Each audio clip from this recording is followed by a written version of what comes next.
Pessoal, bom dia, então. Nós vamos ver hoje, então, a segunda parte do capítulo 14. Vamos só rememorar rapidinho que no último capítulo nós tivemos o encontro, surpresa, da Evelina, do Ernesto, com o Túlio, que estava numa região do umbral. Ele foi recolhido, como nós vimos, e a Evelina e o senhor Ernesto decidiram que vão auxiliá-lo. Mas houve um grande choque, porque a Evelina ficou sabendo no momento de conversação com ele, que ele não se suicidou. Todo mundo ficou surpreendido, porque todo mundo na Terra ficou com essa concepção de que ele havia se suicidado. E ela ficou sabendo que não, que foi o próprio marido dela, o Caio, que tirou a vida do Túlio. Então foi nesse momento aí que nós paramos, a surpresa que ela ficou sabendo então. Então vamos lá. O pessoal marcou aí? Começa num átimo. Tudo bem? Então vamos lá.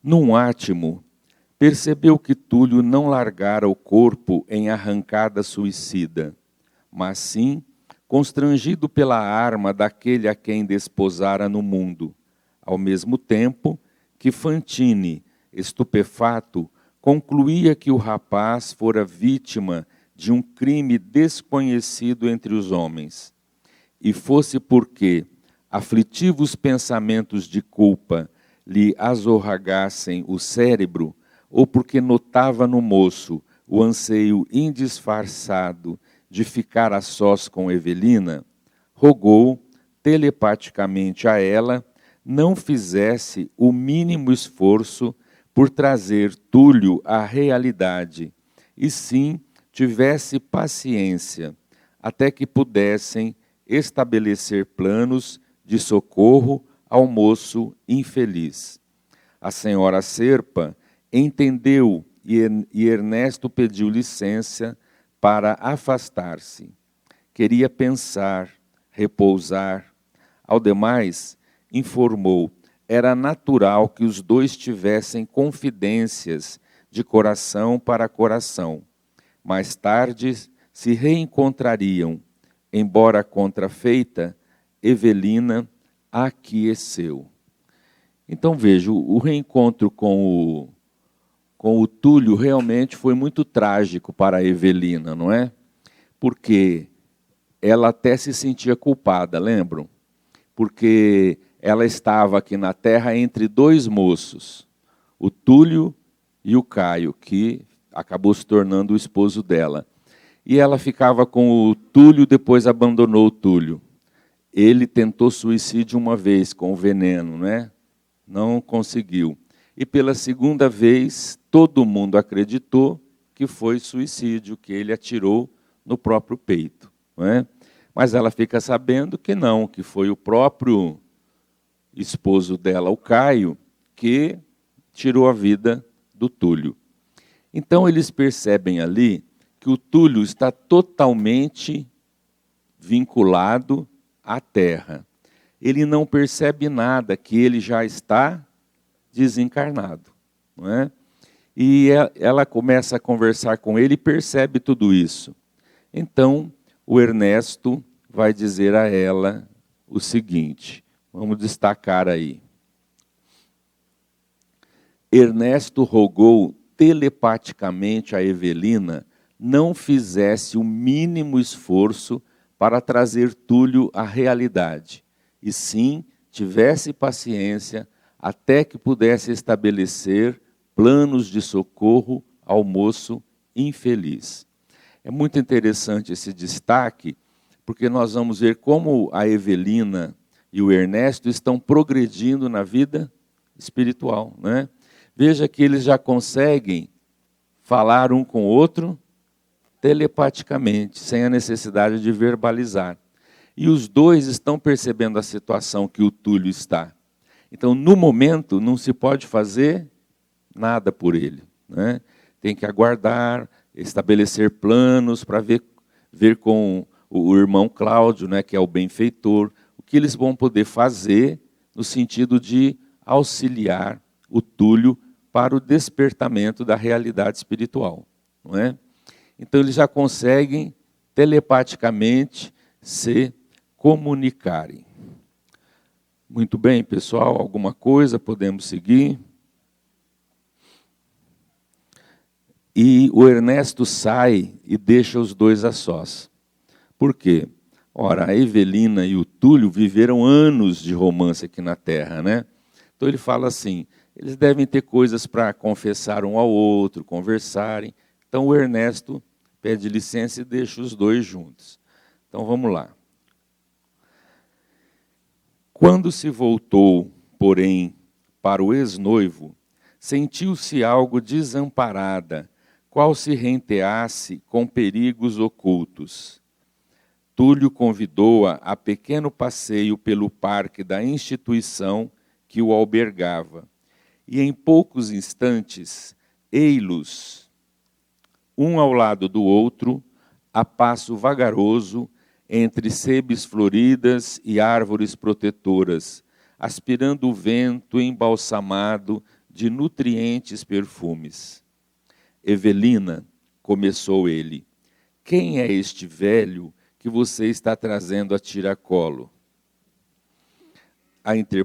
A interpelada mostrou-se penosamente impressionada com a frase agressiva pronunciada em tom de sarcasmo. No entanto, respondeu gentil, trata-se de amigo distinto, a quem devo inestimáveis favores.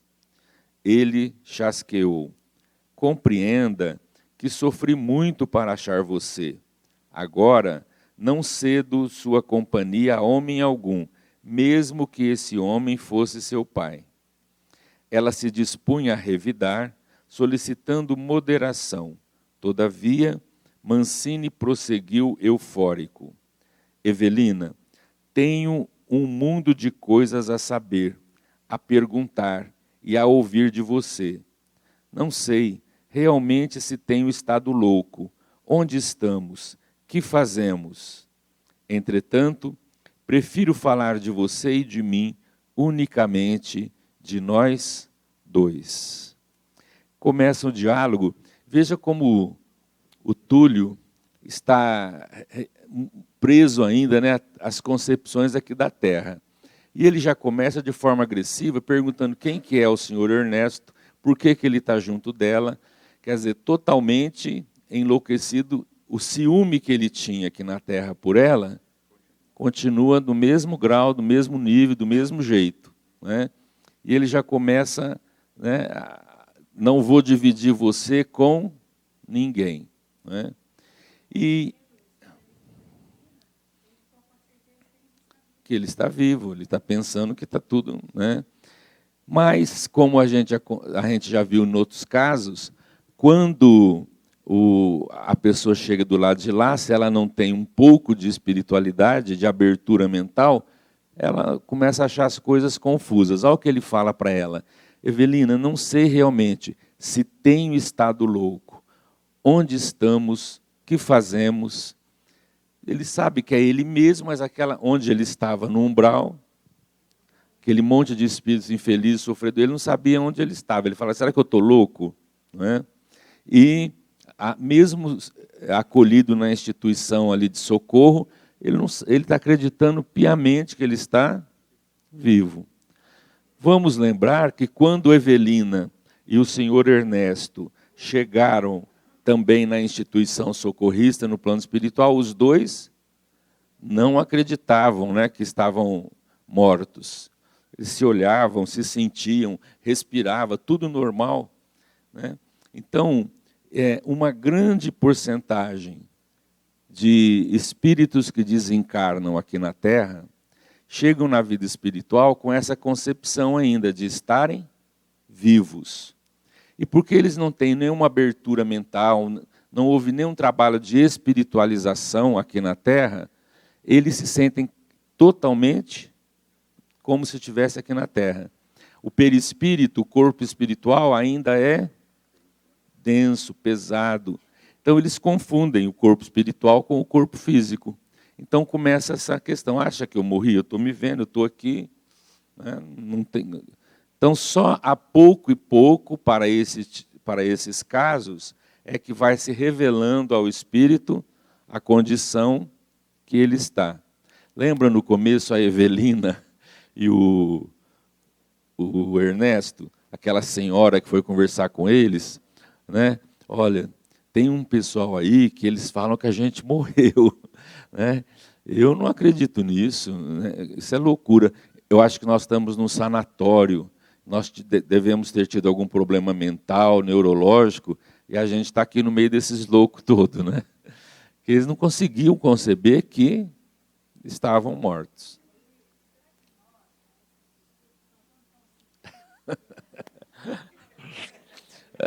Será que você vai saber que você morreu, né? Não vai, né? Ó, o Rosana, vai muito da concepção de cada um. Por exemplo, vou contar para vocês a história do livro Além da Morte, do Divaldo Franco. A dona Otília Gonçalves era a diretora da creche lá da Mansão do Caminho. Trabalhava no centro, fazia tudo e dirigia a creche. Ela desencarnou e ela narra no livro, o livro são cartas que ela manda para a filha dela.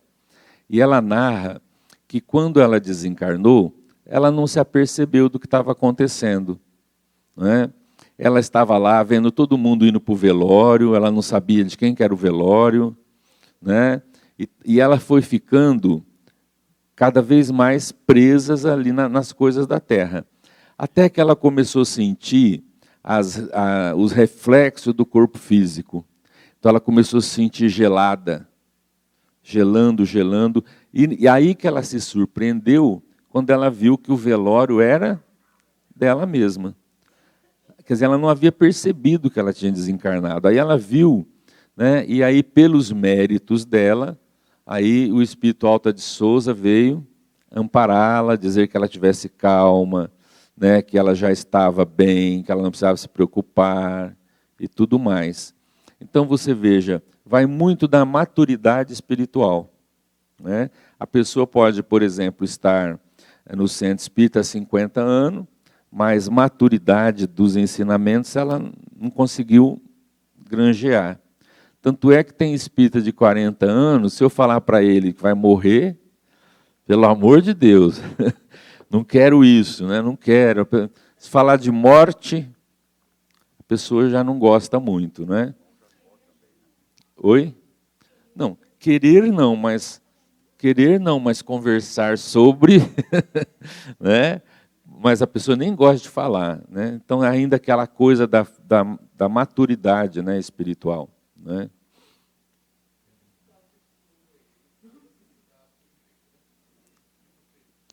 Como? Ele levou um tiro do Caio, que era o outro namorado da Evelina. Isso. Não, era um homem. Ter o quê? É porque ele não se suicidou. Era diferente. Ele estaria ferido. Ele foi morto pelo Caio. E ele acredita, como ele se viu, ele acredita que ele está vivo. Né? Tanto é que ele está com raiva do Caio e diz que vai acertar as contas com ele. Né? A concepção dele é que ele está vivo. Erraram o tiro, né? E ele não acredita que ele está morto, ele nem sonha.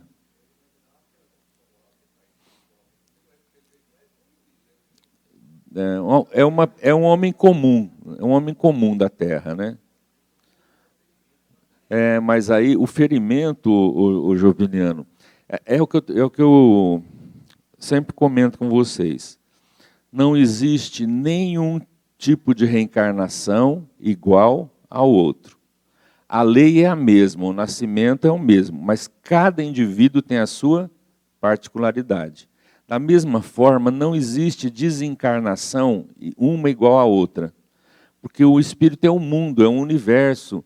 Então, tudo o que ele é está dentro dele. E é isso que vai contar no momento da morte. Então, não tem gente que morre igual ao outro. Vamos imaginar assim, ó, um campo de batalha, soldados, morrem 5 ali.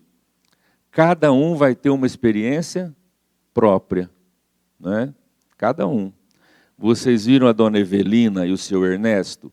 Eles desencarnaram, né, por causa da cirurgia, e acordaram no hospital.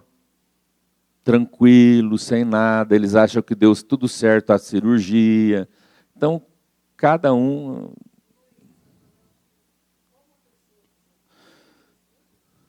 Sim. Puf, Aí é mais difícil, né, a concepção. É bem mais difícil. Oi.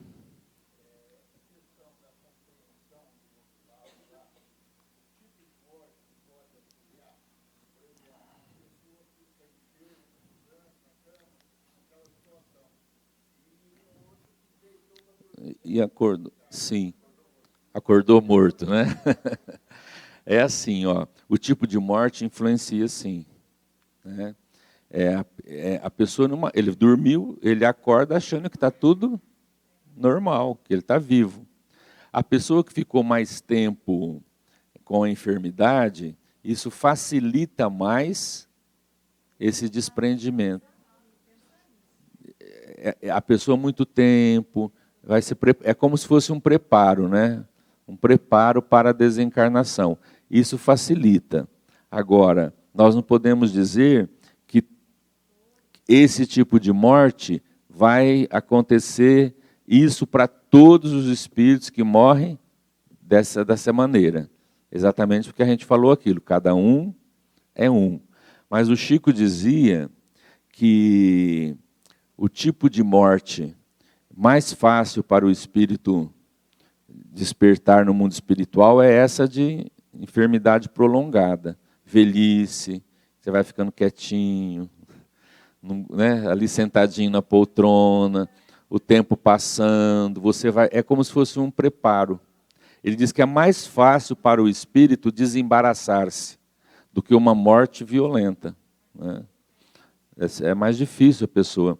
Então, a senhora que ela falou para o pessoal, toma um café aí, que eu vou ali na feira comprar salsinha, cheiro verde, não sei o quê.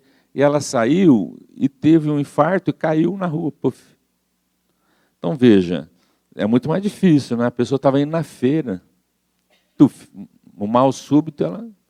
Então, aí vai contar, Luiz, por exemplo, essa morte súbita, vai contar se ela tem mérito, espíritos familiares desencarnados que vão auxiliá-la.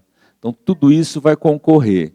Se for uma outra pessoa que não tem mérito algum, que não tem condições nenhuma de ser socorrido, ela vai levantar e vai achar que ela está indo para a feira. Vai continuar com o mesmo psiquismo, né? Lembra o filme Ghost? Eu gosto muito daquela cena em que o bandido vai atingi-lo, né? Ele mata, ele cai no chão e de repente ele levanta e sai correndo atrás do bandido. Para ele está, né, totalmente vivo, né? Então, sempre vai ver o estado do espírito. Auxilia. Lá no Livro dos Espíritos, Kardec pergunta se o conhecimento do espiritismo auxilia, facilita para o espírito lá. Sim, contribui muito. Só que, aí eles dizem, né?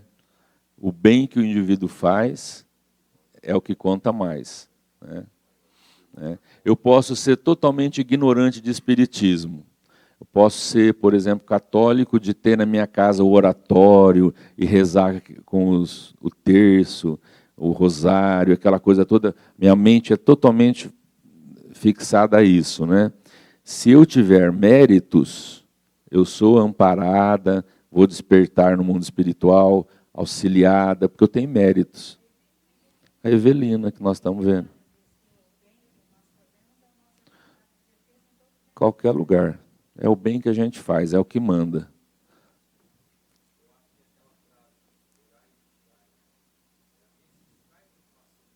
Sim. É.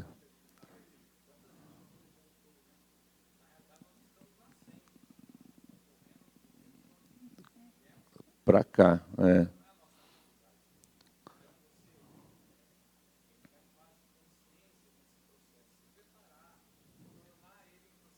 Natural.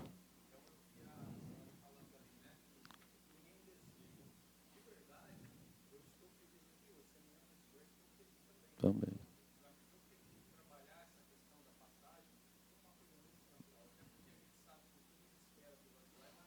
É. Você vai.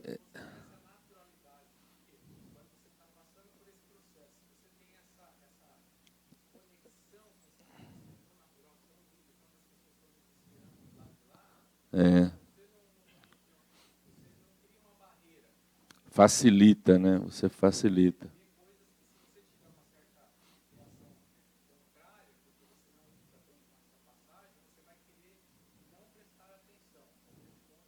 Que não sabe. É. É. Tem um livro do Herculano Pires que chama Educação para a Morte. É muito, muito, muito bom. Quem quiser se preparar. Então vamos lá. Nessa altura do diálogo, esbarraram com bonito e pequeno caramanchão, totalmente envolto de trepadeiras. Túlio, em voz suplicante, implorou fizessem ali uma parada de refazimento. Sentia dores quando se movimentava em demasia, alegou. Desde o tiro sofrido, não se reconhecia o mesmo. Evelina obedeceu maquinalmente, impulsionada pela compaixão. Acomodaram-se ambos num dos bancos existentes no recinto doce e agreste. O moço relanceou os olhos por todos os lados, como a certificar-se de que se viam absolutamente sozinhos, e em seguida cerrou a única porta da peça, que passou a receber luz e ar através das altas e estreitas janelas que quase se comunicavam com o teto. Em se voltando para a companheira, patenteava no semblante tamanha expressão de sensualidade que a senhora estremeceu.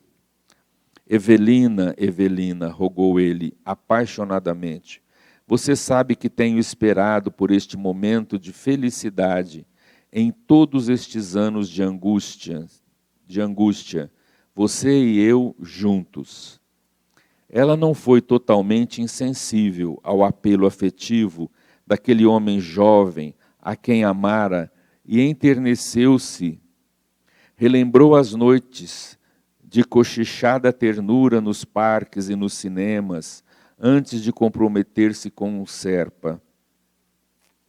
Sim, aquele era Túlio, o rapaz que a impressionara tanto. A mesma simpatia, a mesma voz de enamorado, acenando-lhe com a renovação do destino.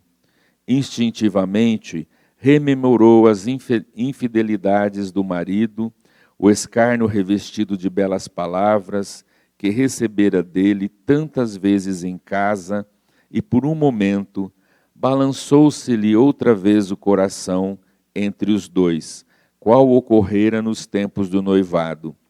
Túlio estava agora diante dela, prometendo-lhe de novo um amor ardente e tranquilo. Achou-se como que inebriada pelas considerações que ouvia, mas a consciência vigilante impeliu-a a reajustar-se.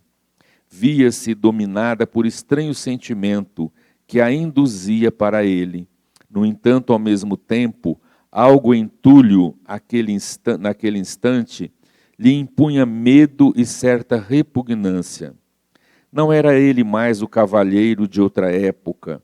Mostrava-se imponderado, desabrido, moralmente refeita. Evelina confessava a si mesmo que não lhe cabia o direito de ceder a quaisquer sugestões incompatíveis com a sua dignidade feminina.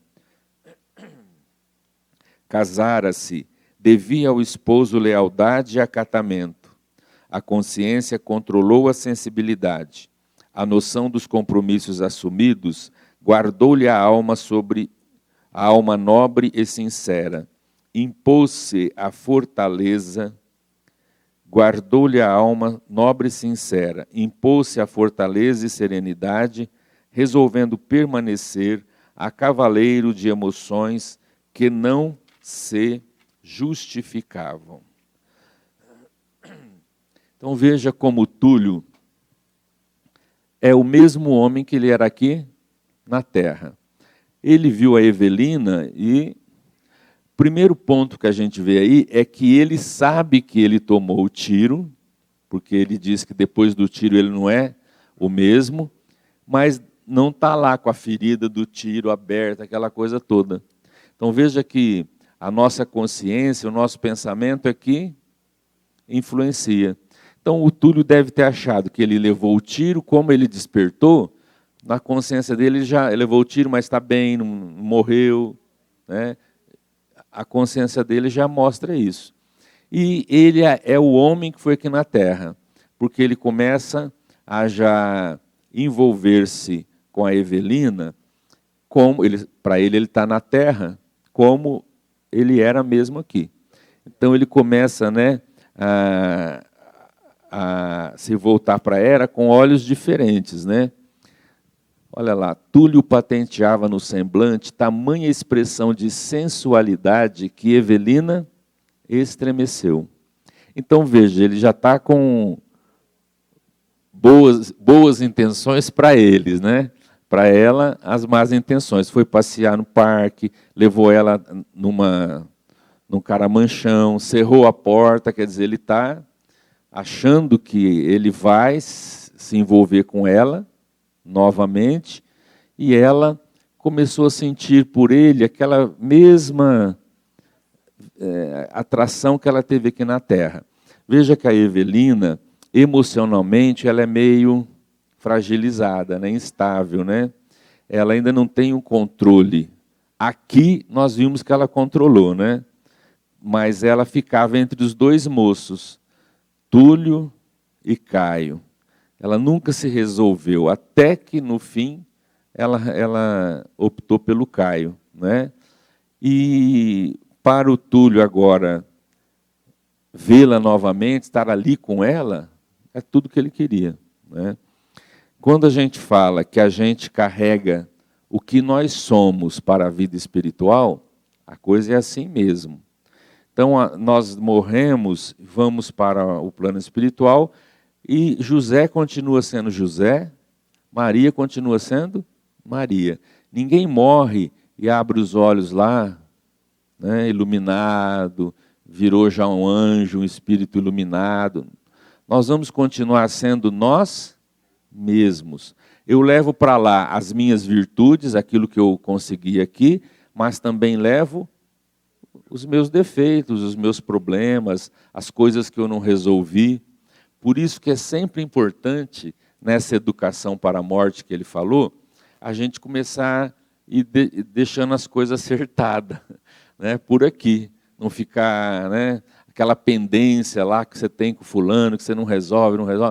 Melhor coisa é a gente já ir se desprendendo de tudo isso, resolvendo as questões, né?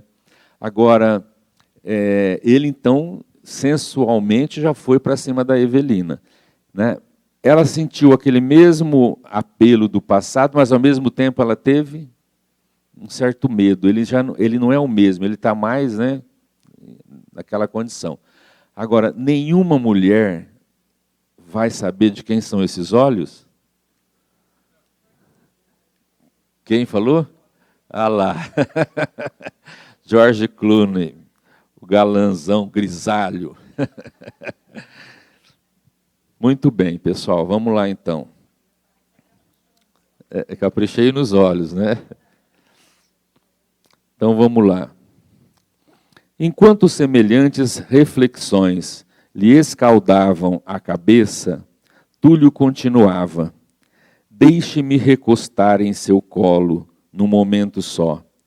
Evelina, quero sentir o calor do seu coração. Tenho necessidade de você, qual o sedento quando se aproxima da fonte. Compadeça-se de mim. Observando os gestos de desconsideração que ele passara a assumir, a moça tentou recuar e replicou, valorosa: Túlio, contenha-se. Não sabe você que desposei Caio, que tenho a responsabilidade de um lar? Oh, o infame! Compreendo que a minha ausência longa terá levado você a desposar aquele canalha, mas isso não fica assim, não. E depois de pausar alguns instantes, prosseguiu para a companheira estarrecida: Evelina, sei que você não é indiferente ao que sinto. Vamos, diga que me atende. Ato contínuo, intentou beijá-la. Embora possuída de assombro e temor, ela ganhou ânimo e, retrocedendo, reagiu indignada. Túlio, que é isto? Estará você louco? Tenho pensado em você dia e noite, desde que tomei o balaço daquele patife, que levarei à cadeia. Não tenho mais ninguém na imaginação. Não se compadece você de mim? O entono comovedor daquela voz feria-lhe fundo a alma.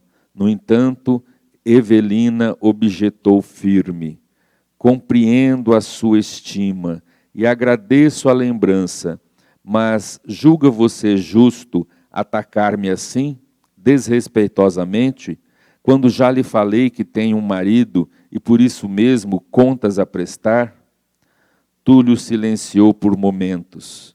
Em seguida, exibiu nos olhos esgazeados a perturbação que lhe passou a senhorear os mecanismos da mente, transfigurou o pranto em escárnio e desfez-se numa gargalhada terrível. Então, ele avança sobre ela, né, tenta beijá-la, né? Veja, meus amigos, que a gente carrega tudo que nós somos para lá. Então, a gente, quando lê o Nosso Lar, a gente vê que o André Luiz começa falando que ele respirava, que a barba cresceu, que ele estava em desalinho, todo rasgado, né, aquela situação toda. Na vida espiritual, a gente vai se ver lá como nós somos. E tudo que nós temos aqui, a gente leva. Então, em matéria de sexualidade, o que nós somos aqui, sexualmente falando, nós carregamos para lá. Vamos lembrar o livro Libertação, A Cidade Estranha, né? Que a cidade estranha é aquele monte de espíritos perturbados, e quase todos eles com pensamentos lascivos, né? Então eles mostravam órgãos sexuais, né, em tamanhos grandes, aquela situação toda, né? Porque o indivíduo vai desequilibrado para lá com essas questões. Então a gente vê que Deus oferece tudo para nós, mas a gente tem que usar disso tudo para educar. Deus dá prazer nas coisas, veja como Deus é, né? Então ele a gente coloca um prato na mesa, a boca fica cheia de água, saliva, e a gente olha, né, você quer comer, depois você quer um pouquinho mais, você quer um pouquinho mais, porque aquilo é prazeroso e você não educou ainda. Então veja que todas as faculdades da alma é para ser educada. E isso também acontece na questão da sexualidade. A gente vem de um passado animalizado. Então a gente vai trazendo as nossas pendências. Então isso é para ser educado, né? André Luiz fala lá no livro Mundo Maior que os problemas sexuais do homem na Terra fizeram mais vítimas do que as guerras reunidas. Então, vocês imaginam, né? E vocês perceberam que todos esses casos que a gente viu na obra do André Luiz, todos os casos problemáticos começaram com a questão sexual, com a questão afetiva? Todos. E todos eles, os homens, eram vítimas. A mulherada é fogo, não é? Faz o homem sofrer, coitadinho, né? Foi. Você morreu, né? Você está morto, né? Não. Ô Lurdinha, eu gosto muito de um comentário do Chico, porque a gente vê assim, que a gente é a gente mesmo. Então, acho que eu já falei, mas o pessoal conhece o Formiga, aquele poeta que escreve versos pelo Bacelli, escreveu pelo Chico algumas coisas, e o Chico contou que ele, lá nas tarefas e tudo mais, o Emanuel teve que conversar com o Formiga, porque ele estava olhando com olhos sensuais, se interessando pela Meimei, pelo espírito Meimei. Então ele começou a sentir já, sabe aquela coisa assim que vai aproximando, né? Ela está lá sentada, ele vai e senta do lado, aquela coisa assim. Então ele começou a ter aquela coisa do homem mesmo, né? Veja, é um espírito razoável, né? Assim, né? E já começou. Então, veja que isso é coisa para a gente educar ao longo da evolução, né?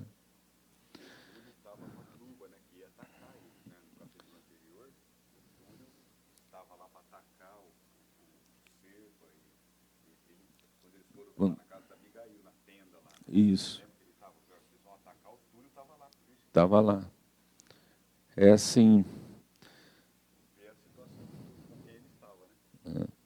E olha aqui, gente. Túlio exibiu nos olhos esgazeados a perturbação que lhe passou a senhorear os mecanismos da mente. Transfigurou o pranto em escárnio e desfez-se numa gargalhada terrível. Aí ele mostra o que ele realmente é, né? Eu amo, eu quero você, Evelina, Evelina, mas bastou contrariá-lo um minutinho e ele já explodiu, né? E o olhar dele passou a olhá-la de maneira diferente e o que era pranto se tornou escárnio. Lembra lá do nosso lar? Aquele exemplo da mulher que chega nos portões do nosso lar, batendo, pedindo socorro, né?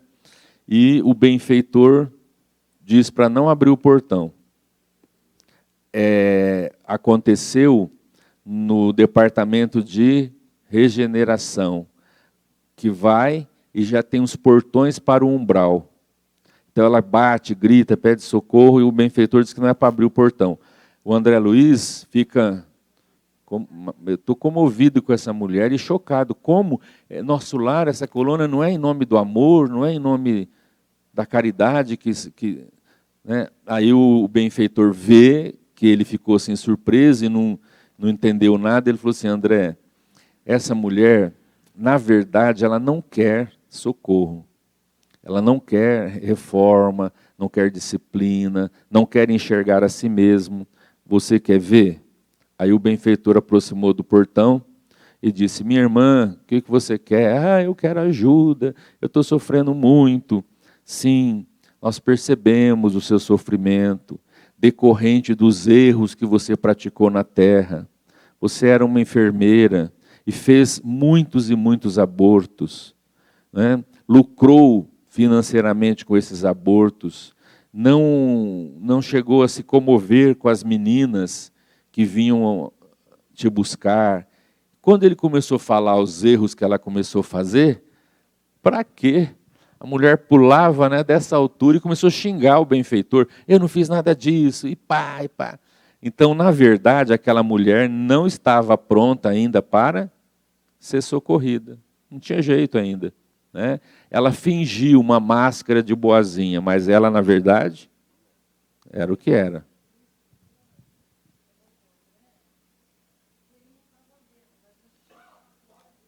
Isso, bem lembrado. E o benfeitor falou para o André, você não está vendo. Aí ele pediu, ele acuou não, ele incentivou a vidência, né, para ele ver, e o André Luiz viu um monte de manchas, né? Cada uma era a criança que ela tinha, né, extraído, né, matado, né?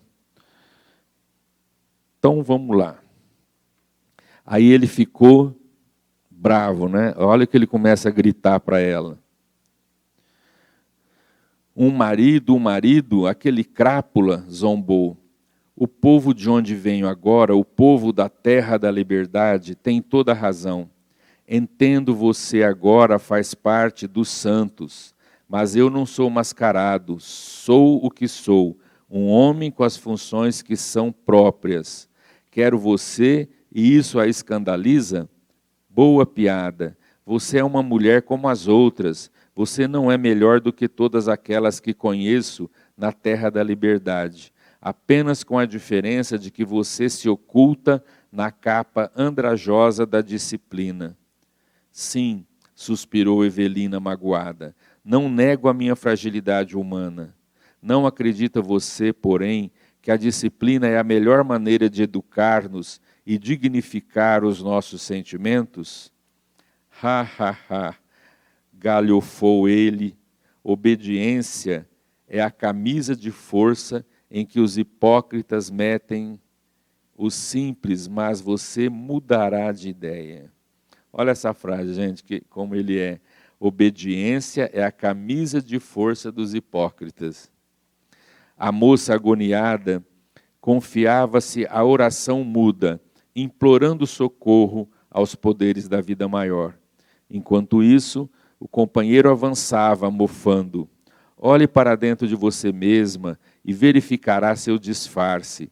Você é um anjo de pé de chumbo, igual aos outros macacos fantasiados que andam por aí. Largue mão disso. Todos somos livres, livres filhos da natureza, para fazer o que quisermos.